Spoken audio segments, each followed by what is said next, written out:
एबे विभिन्न स्थान रे देखा जाउछि लुटेरा माने पुलिस को खुला चैलेंज दे लूट करुछंती। प्राय प्रत्येक दिन हेउ बा राति लुटेरांक आतंकरे आतंकित होई पड़िछंती लोकमाने। रास्ता उपरे लोकंकु अटकाई छिनताई करिबा सह विभिन्न मंदिर दुकान को टार्गेट करुछंती लुटेरा। सही क्रम रे कंधमाल जिल्ला बालीगुड़ा मुख्य रास्तार तहसीलदारंक बासभवन सामने थिबा एक मेडिसिन दुकानरू विलंबित राति लूट करिछंती लुटेरा। लूट समयर दृश्य पाखरे लागिथिबा सीसी कैमेरा रे कैद होइथिबा बेले दुर्बृत्त माने लुहा रोड रे ताला भांगी गिरिजा मेडिसिन स्टोर भितरे पसिथिले। आउ दुकान केस बक्स रे थिबा 13,000 ऊर्ध्व टंका और गुटिए स्मार्ट वाच सहित अन्यान्य सामग्री चोरी करी नहीं चंपट मारिछंती। सेपटे एजाबत बालीगुड़ा सहरर 5 ऊर्ध्व दुकानरू समान तरीकारे लुहा रोड रे ताला भांगी चोरी करिछंती लुटेरा। तबे मेडिसिन दुकानरू चोरी हेबा परे दुकानर मालिक अभियोग करिबा परे पुलिस घटनास्थल रे पहुंची यार तदंत चलाइछि।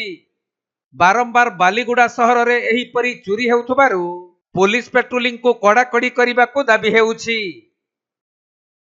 गतकाली विलंबित रात्रि आम दुकान बोधे चोरी होम सकाल आसी दुकान खोलला बेलू चाबी सटर भंगा पड़ी चाबी दिटा भंगा लुहार ताड़िक भंगा बोधे भितर पशिंट सटर भांगिकी भितर पशि देखला बेलू आम 12,500 टका कैश था सी ना चेंज पैसा 500-700 टका सी भी ना मास्क 2-3 बंडल नहीं गले गोटे कॉस्टली मोबाइल चार्जर गोटे स्मार्ट घंटा नहीं गला देखला कुछ आम सीसीटीवी आम फुटेज कर पुलिस को एफआईआर देलु पुलिस स्टेशन सीसीटीवी कपिटा देचु आने इन्वेस्टिगेशन चलती आम होगा दिन 3टा ना 4टा चोरी होती रास्ता साइड दुकान टाइम रात लाइट फाइट सब लगी चोरी होती मानने भितर एरिया कौन हम से इन्वेस्टिगेशन कल भल हाँ भल पेट्रोलिंग भल लगता।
Kandhamal जिल्लारू Jyoti Prakash Samantaray report Konark live.